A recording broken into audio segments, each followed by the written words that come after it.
If I told you that someone walked into your house last night and took $1,500 out of your wallet, you'd call the police. You'd be furious. But the reality is, this is happening to you. It's happening to almost every average household in America, but nobody is calling the police because the thief isn't a person. The thief is a collection of silent, invisible fees that you've been trained to ignore. Recent reports show the average household pays nearly $1,500 a year in hidden costs tied to bills, banking, and subscriptions. That is a silent salary cut. My name is Leo, and welcome back to Capital Mist. Today, we are not talking about how to make $1 million overnight. We are talking about how to stop bleeding the money you've already earned. I'm going to break down the 4 specific categories where these fees hide banking, subscriptions, investing, and convenience.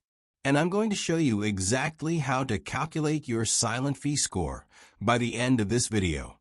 Let's start with the most traditional offender, your bank. We trust banks to keep our money safe, but their business model has shifted from lending money to fee collection. The first silent killer here is the maintenance fee. If you are paying $5, $12, or even $15 a month just to have a checking account, you are being scammed. That's up to $180 a year for a database entry. Many of the Big 4 banks charge this unless you meet specific criteria, like a minimum daily balance of $1,500. Ask yourself, why should you pay them to hold money they're already using to lend out to other people? Then there is the overdraft fee. This is arguably the most predatory fee in existence. The average overdraft fee is around $35. Imagine you buy a $4 coffee, but your balance is low. The bank approves the transaction, then hits you with a $35 fee. That coffee just cost you $39. That is an effectively infinite interest rate on a $4 loan. And here's a sneaky one you might not know, the dormancy fee. If you have an old savings account you haven't touched in 6 to 12 months, some banks will start charging you an inactivity fee. They penalize you for saving money and not moving it. Pause the video right now. Log into your banking app. Search the last 12 months for terms like service charge, maintenance, or paper statement fee. Yes, they charge $2 to $5 just to mail you paper now. If you see these, it's time to switch to a credit union or an online high-yield savings account that has 0 fees. Moving on to Category 2, the subscription economy. This is where most people lose the battle. It's not about the $115 Netflix account. It's about the death by 1,000 cuts. Companies have moved to subscription models because they know human psychology. They know you will forget. There's a term in the industry for users who pay but never use the service: zombie accounts. Companies love zombies. Let's look at the math. You sign up for a free trial. You forget to cancel. That's $12. You sign up for a niche streaming service to watch one show. You forget. That's $9. You have a gym membership you haven't used since February. That's $40. Suddenly, you have $200 leaving your account every month for value you aren't receiving. That is $2,400 a year of post-tax income. To earn that $2,400, you probably had to work 80 to 100 hours at your job. You are working 2 full weeks a year just to pay for apps you don't use.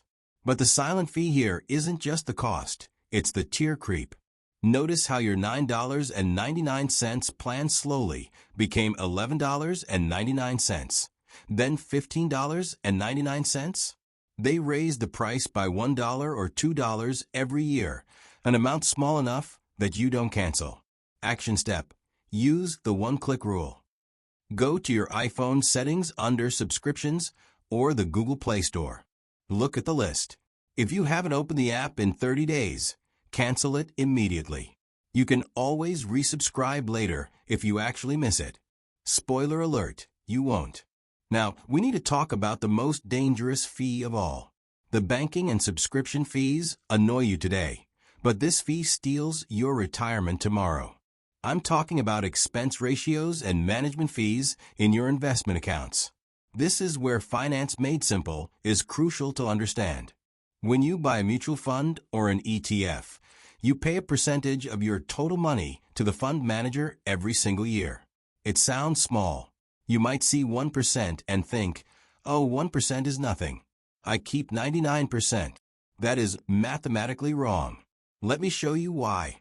Let's say you invest $10,000 and contribute $500 a month for 30 years, assuming an 8% return. Investor A uses a low-cost index fund with an expense ratio of 0.05%, like VOO or VTI. Investor B uses a generic actively managed mutual fund with an expense ratio of 1%. After 30 years, Investor A has paid roughly $6,000 in fees. Investor B has paid roughly $105,000 in fees. Did you hear that? That 1% fee didn't cost you 1% of your profit. It cost you $100,000 of your future wealth.